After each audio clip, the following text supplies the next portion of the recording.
New Zealand is a land of unparalleled natural beauty. But its natural spaces are not just a haven for those seeking tranquility. It's also a pulsating playground for adrenaline junkies from around the globe, a mecca where the thrill of adventure is woven into the very fabric of the landscape. While we don't define ourselves as adrenaline seekers, during our motorhome adventure here, we decided that we needed to at least get a taste of the thrills that draw so many.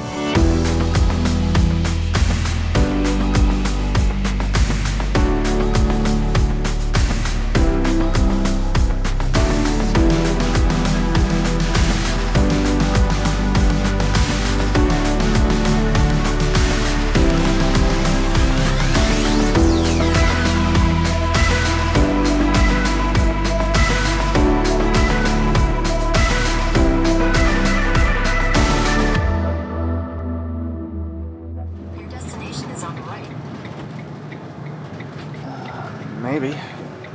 Rotorua rafting entry.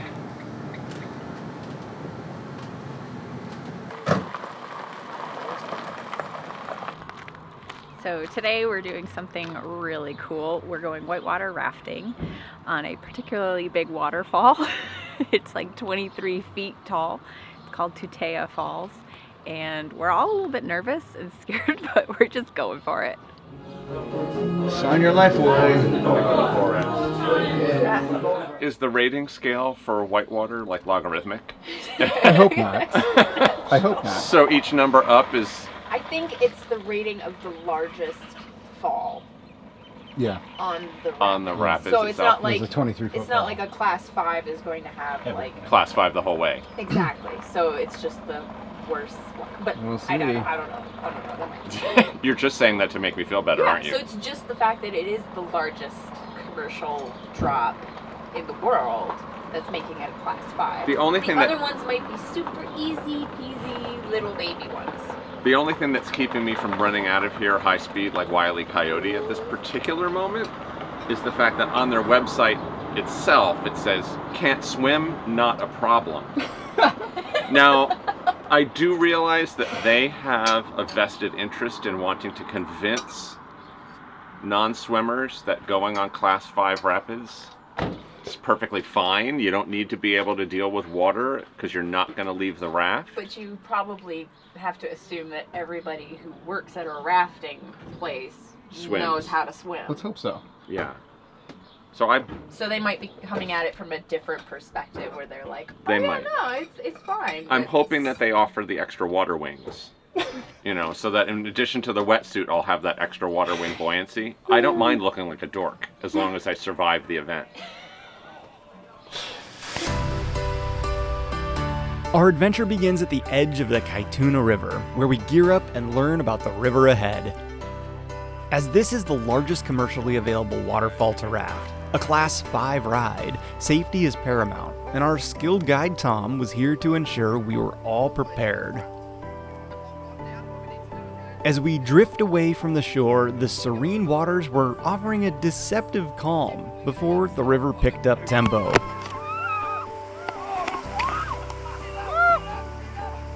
We were able to practice on a few smaller rapids before the moment we were all waiting for. The big drop. T-grip in, holding the rope really tight. Hold on tight. Change the chest, you need to keep the T-grip in, love. In more, yeah? Still running? Yeah, that's perfect. You guys holding on tight. Just put The your moment had finally arrived, and we only had a few seconds to get into position. No backing out now. You at the bottom. Hold on real tight, faces down. Good luck. It was nice knowing you all. Bye, Tom. Good luck. Faces down, remember?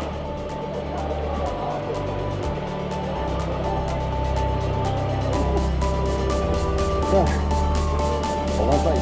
Just do that. Hold on tight.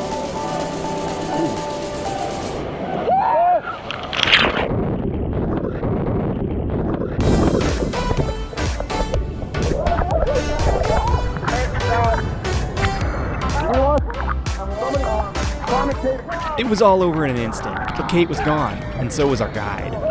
Kate popped up unscathed, but our guide was crushed to the bottom of the river and injured his hand. This adventure does not come without risk, but there's no adrenaline without a little risk. Come on in, the water's fine. Kate.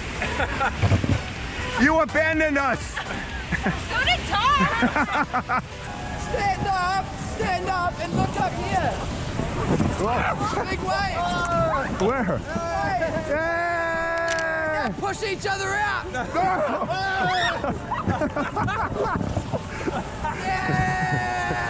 In hindsight, maybe it was a good thing we hadn't hiked up to the falls viewpoint before our ride. We hiked up afterwards to look at the falls. It's not unusual for rafts here to lose members, flip, or even get caught in the falls, and additional guides and kayaks are ready to assist.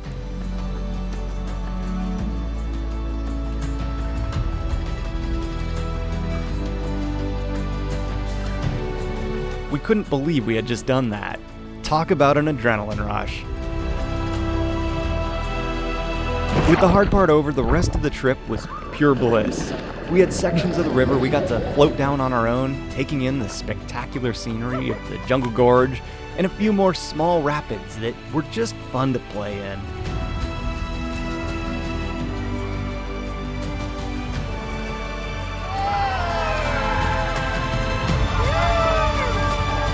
This adventure was the perfect amount of thrill for us. Fingers like this. Yeah! Nice, thank you very much. Yeah! Thank you very much. Thank you, Tom. Cheers. We Cheers. survived the waterfall. After our adventure, we walked over to the restaurant next door for a well-deserved beverage, just as it started to dump rain. The rafting crew was nice enough to let us stay in their parking lot for the night before our next adventure.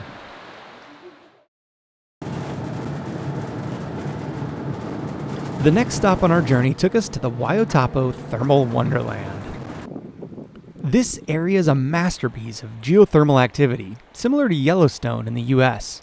Wai-O-Tapu means sacred water in native Maori, and it lives up to its name with every hue and ripple on its surface.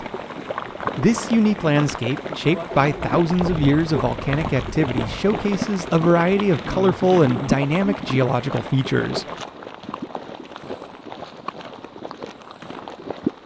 Walking trails wind through stunning terrains of erupting geysers, rich palettes of colors like the champagne pool and artist's palette. We are here at Wai-O-Tapu. It's near Rotorua in central New Zealand on the North Island, and it's a geothermal park. New Zealand has quite a few geothermal parks, which are areas where water can reach down into the fissures in the rock, get really hot, and surface in geysers and hot springs and really beautiful pools of color and things like this terrace behind me. New Zealand has a lot of volcanic activity, and we've seen a lot of volcanoes in our trip already. Through its formation over the years, and even today, it still has a lot of hot spots and volcanic activity all around the islands. Not only are these geothermal features great for tourism and the beautiful vistas they provide, but also as a power source. 15% of New Zealand's electricity is generated from geothermal energy. This is like a sulfur steam bath. It's so hot, and then it goes away and it's so cold, and then it comes back and it's hot again. It's pretty cool. It's pretty cool. What do you think, John? Is it I good love for it. you or bad for you? I'm gonna let the jury decide on that one. I have no idea. I'm gonna say good because otherwise I need to leave. I literally cannot see who's I can't- talking. My I can't glasses see you. are completely fogged over. They're Yeah, totally mine fogged too. over. I have no idea. It's like I'm standing inside a frosted glass. I see nothing. And then the wind will come, and then like, it'll be clear again, Instant and then clear. you'll just get smothered by this. We're like sopping wet now. Yeah, I I know. recognize Caitlin's voice. I just Camera's can't all see. wet.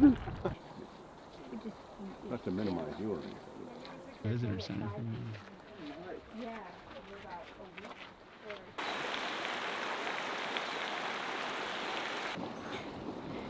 The smell is very strong, pungent, and Good or bad?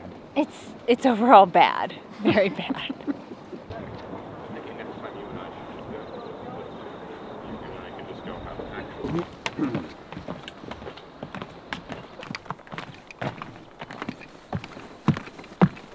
So this crater is making this awesome boiling noise, and that sound was actually recorded and used as Foley in the Lord of the Rings trilogy for scenes of Mordor.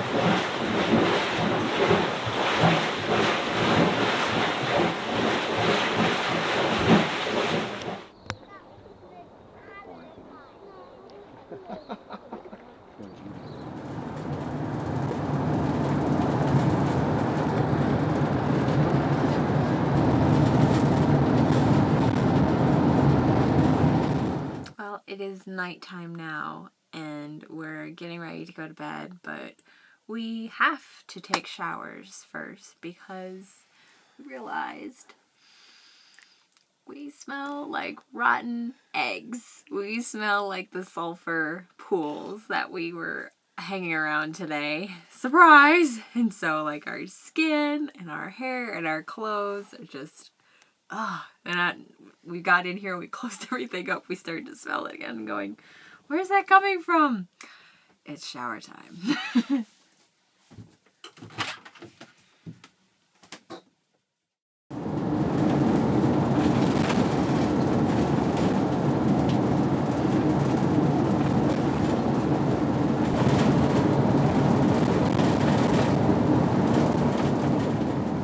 Next, we drove south towards the central part of the island and stayed the night at Weta Dam. So that's a dam. What's about to happen? This dam is about to open its spillway and water is going to come rushing down and fill this very rocky area and create some rapids. This dam, built on the Waikato River, plays a crucial role in the hydroelectric power generation for the region. The interesting thing is that the dam releases water several times a day, and visitors can watch the quiet trickle turn into raging rapids. The reason for the release is primarily to mimic natural flow of the river to preserve the original ecology, and secondly, to provide a show for visitors. That was incredible. The spill gates have now closed, and the roar is getting really quiet so quickly. Here this like pool that was like 30 feet deep filled and is now draining again. And it's interesting to watch as the water flows out. It's always a question of, are rapids worse when the water's really high or really low? And as it drains, you can see it going over different rocks, exposing different rocks and changing the whole dynamic of the river. It's really neat to kind of watch water flow, seasonal water flow as it changes a river all in 15 minutes.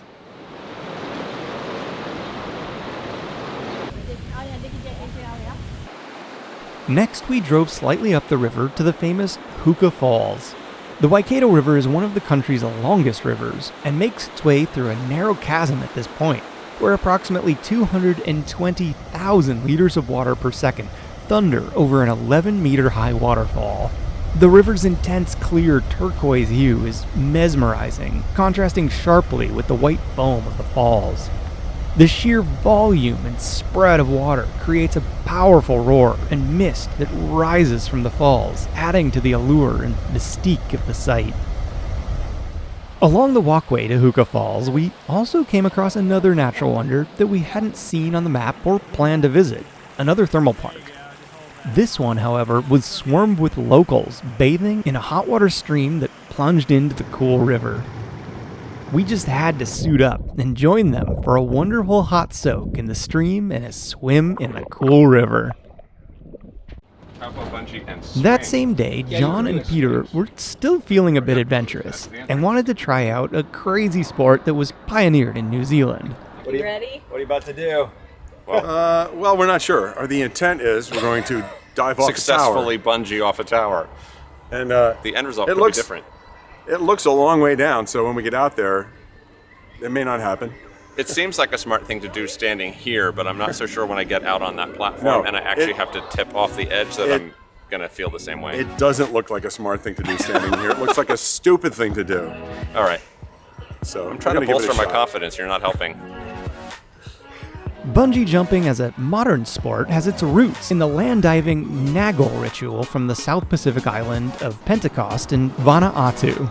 During this traditional ceremony, young men leapt from wooden towers with vines tied to their ankles as a test of courage and passage into manhood.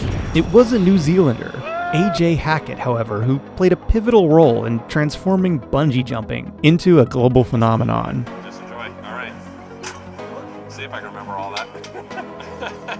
I feel like a prisoner.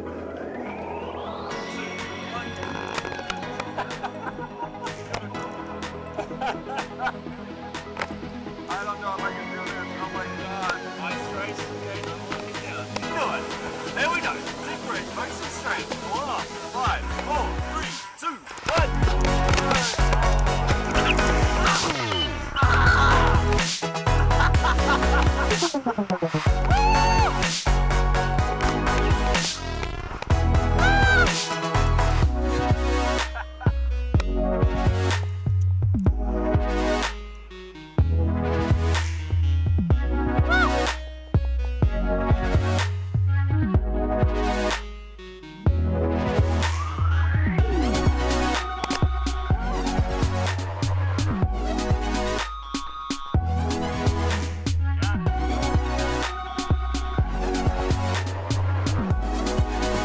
Our friends John and Peter just did the leap, and wow, we've done some pretty adventurous things in our lives. This is not on the list. We did not want to do this. We aren't going to do this, but we were very happy to watch our friends do it. After our crazy adventures in the central part of the island, we started to head further south towards the city of Wellington. We drove through the central North Island along the desert road. We were at higher elevation here, and the massive Mount Ruapehu loomed for a large segment of the drive. Wellington is the capital city of New Zealand and is known as a hub of creativity, culture, and cinematic magic. We were able to stay a few nights in the visitors' parking lot, biking distance from town. As I'm a cinema fan, a visit to the magical world of the Weta Cave was high on my bucket list, so we booked a tour. The Weta Cave is part of Weta Workshops, a world-renowned special effects and prop company behind blockbuster movies like Lord of the Rings, Avatar, and King Kong. Stare him down. There you go. He'll back off. Visitors can take a guided behind-the-scenes tour to look at how movie magic is made. Unfortunately, our cameras weren't allowed in the studio portion, but they do have a neat museum that we could film. From intricate prop making to the art of creature creation, the tour provided insights into the creative process that brings the fantastical worlds to life on the big screen. The mini museum showcased an array of movie memorabilia, and we had a guided tour by one of the artists. Another stop on our Wellington visit was Te Papa Tongarewa, the Museum of New Zealand. Te Papa is an immersive experience that houses vast collections that delve into New Zealand's natural environment, native Maori culture, art, and history. Here's where we first started to learn about the 8th continent of Zealandia and the formation of the land masses that we were standing on. Part of this formation is still very active today, and New Zealand does experience earthquakes once in a while. And one of the exhibits allowed us to walk underneath the building to see how the entire structure sits on flexible rubber shock absorbers. Another fascinating exhibit they had on display was called The Scale of Our War. This exhibit about the tragedy of World War II and New Zealand's involvement showcased oversized figures 2.4 times normal human size, but created in a hyper-realistic fashion that tricked the eye. These figures were created by the Weta Cave team that we had just visited, utilizing the same modern cinematic techniques. While we were visiting museums, the RV geeks toured a different part of Wellington, the Wellington Cable Car. This is a funicular railway that's been in operation since 1902. It provides a vital link from the city's commercial heart up to the picturesque suburb of Kelburn and is used by commuters daily. This steep, brief, but scenic journey offers passengers a panoramic view of the city's dynamic landscape.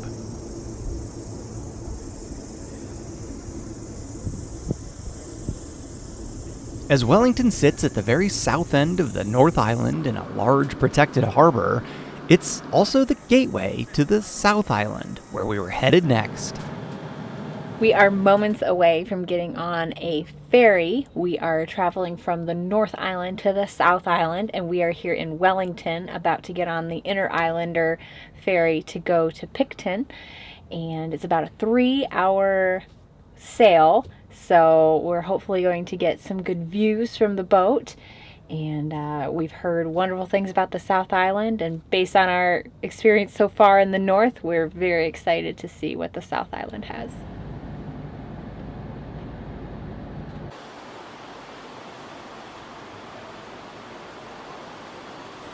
As the cityscape of Wellington receded into the background, the ferry's route continued out across the open water on the Cook Strait, where the Tasman Sea meets the Pacific Ocean.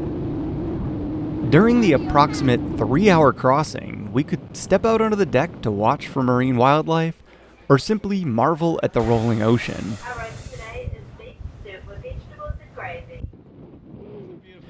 Indoors, the ferry provided comfy seats and entertainment ranging from cafes and lounges to small movie theaters.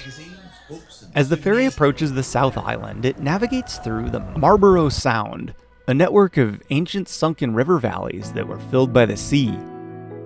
This segment of the voyage is particularly striking as the ferry weaves through a labyrinth of lush, forest-clad hills.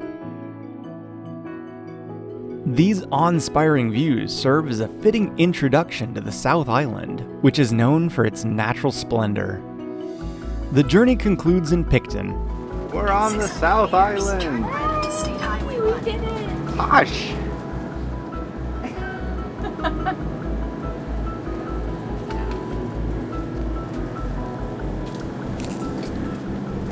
Save that for our ride back.